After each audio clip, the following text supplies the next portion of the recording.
Click on YouTube. This is Dragon Dan here. As you can tell by the mess in the back of my car, I'm going to be doing some overlanding and off-roading soon, so I wanted to run through my top 10 essential overlanding modifications and equipment. So let's jump right into it. Start with something really useful. So I've installed a dual battery system, and I've got a little volt and amp meter right here that tells me the voltage of the battery that I'm switched on right now. And let's look under the hood and see how that all looks. Close up of the dual battery system under the hood. You can see I've moved the starter battery over here in the back left. And I've got a big marine deep cycle battery right here to run my shore power, run my lights and inverter and refrigerator and whatever I need, you know, when I'm at camp and just hanging out, want to listen to the radio, play music, charge the phone, whatever, but I still want to have a good charge on my starter battery for the next day when I want to get out of there. So I've kept it really simple. The grounds, the negatives of the batteries are just tied together right here, and the positives are running into the switch. And so right now I've got it just set on 1, which is the starter battery. So you can have it on 1 and 2, or just 2, or just 1, or none of the batteries, which is kind of useful if you're doing maintenance on the electrical system. You just want to flip it off real quick. You don't have to disconnect the terminals, so that helps a lot. So I really recommend these switches, and having a second battery is awesome because on a really cold morning, especially if you've got kind of an older starter battery, you might find that your battery needs some help to get you out of the parking lot and onto the trails. So I'll usually, if the battery's dead and the starter just clicks, then I'll pair the batteries up real quick and get some charge into that starter battery from the deep cycle, and it starts the car right up, so I never have to worry about being stranded or asking for a jump. All right, that's mod number 1. Let's see, number 2. Mod number 2 is probably a cell phone holder, and if you could afford it, a tablet holder with like an arm over here would be really nice as well. But this is awesome because you can have your music, you can have your map showing, you could take video calls, whatever you want to do. But especially useful for like running GAIA GPS and looking at your trail maps, your US Forest Service maps, and just seeing where you are. And also just shuffling through your tunes. And so number 3, speaking of tunes, you have a Bluetooth receiver here. So I can just connect my phone via Bluetooth, and it broadcasts over 90.7 FM. You just find a channel that has very little traffic, usually the most staticky channels will be the best. And then you connect your phone to it, and you can just play any music you want from, inside or outside the car. It's really nice. Number 4, I would really recommend getting a level meter. And this is, I've taken this car off-road a lot, and there have been times where I've gotten up to 40 degrees on this level meter, so the car is tilted up to, almost 45 degree angle. And they say the rollover angle is 42 degrees for just a stock GX470, so, it's really good to know what your level is, because you really don't want to roll over your rig. You'll have everything in the back flying around, and people could really get hurt. We've all heard of that Jeep that just rolled over off of the Black Bear Pass in Colorado, and nobody wants to be that guy, so it's good to keep an eye on what level your vehicle's at. Number 5, we'll go in the back and check some things out. I forgot to mention that if you have a cell phone in that mount, you can actually pair an application. If your phone has the capabilities of like a gyroscope, then you can get an application called a levometer gauge or something like that, Inclinometer app, and it can show you the forward, backwards, and left, right roll and tilt and yaw of your vehicle as well, which is really good to use in addition to that little level gauge. So number 5 is a table, because no matter what you're doing, you're probably going to need to put some things down. Maybe you're cooking breakfast, you're making some coffee in the morning, you need somewhere to do it. Maybe you're off-road doing some target practice, you need a place to set down your guns and things. I don't know. Whatever you're doing, you probably need a place to put whatever the tools are that you're using for what you're doing, and a table is really useful, so highly recommend it. And number 6, goes right into another useful surface if I'm in the car, you know, having a drawer here. I really like having this flat surface to cook on, put a laptop on or whatever if it's a rainy day. I just have to sit in the car. So I built these drawers. I've got the top that opens up, and let me turn the flash on, see if we can see what. All right, let's look inside these drawers. And we've got a bunch of recovery gear and just some camping stuff. So recovery gear is really important to overlanding. I've got a tow strap, ratchet strap, shackles. Sorry about the shadow there. Jumper cables, bungees, you know, just anything you think you might need to get out of somewhere.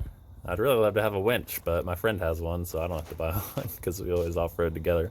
So this drawer also comes out as well as the top opens, so you can get into it from the inside or the outside, just whatever is convenient at the time, or take it all the way out, set it on a table, maybe have some cook gear on it. So that was number 6. So 7 is a sleeping system.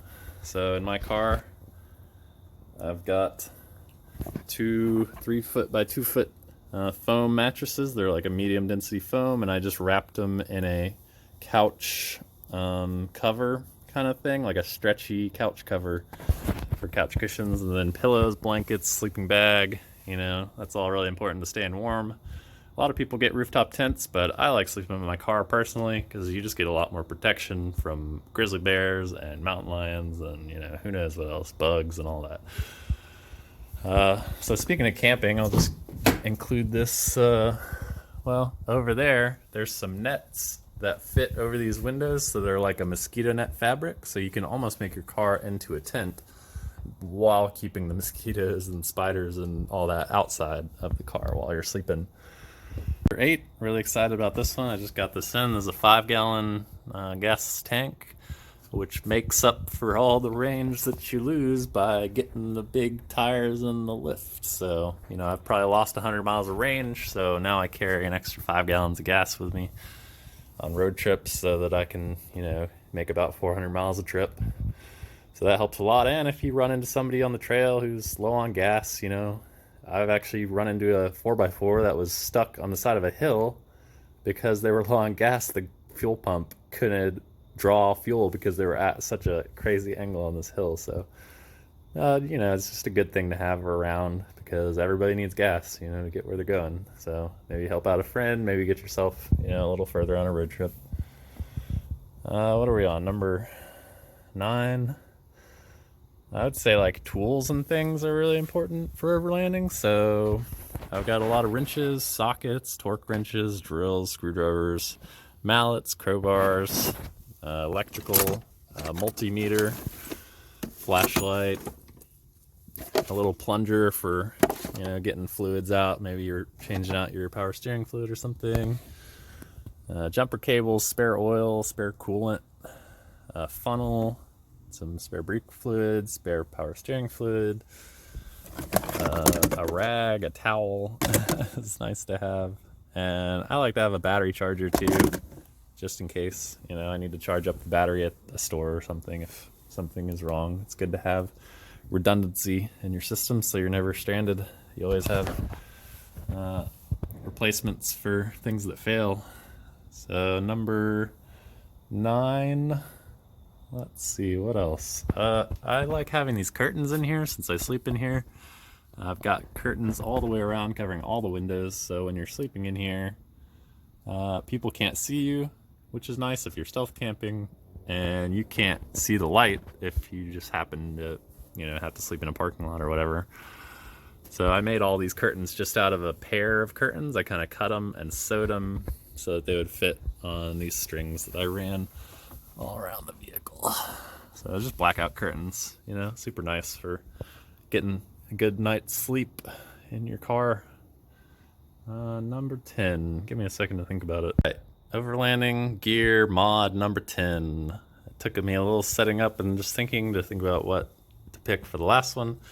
And I picked water because water is life, and water is the most important thing that you need to survive. Besides air, I guess, but you usually don't have to worry about getting air. unless you're overlanding in the Himalayas, in which case you should probably carry some oxygen. But I've got this gravity flow water bag. It's 1.5 gallons, so you just dunk it in a river, fill it up with some water, and then run it into your water jug. I run mine through a Sawyer squeeze filter. They make a smaller version than this now, but I really like the Sawyer squeeze. It's got a good flow rate, and doing it this way, you just let gravity do the work and you get to enjoy your overlanding camping experience.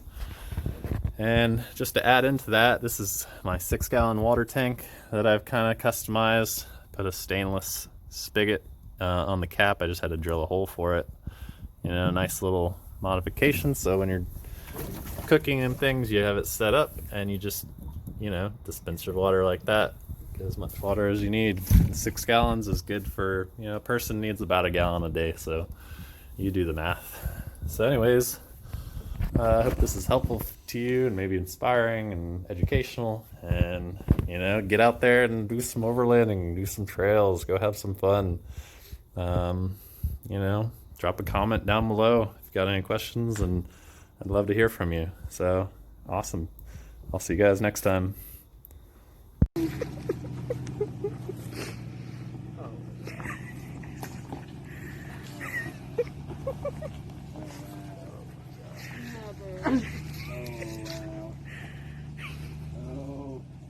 Oh shit.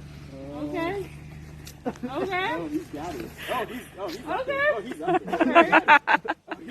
I digress. Hurt. Oh. Yeah.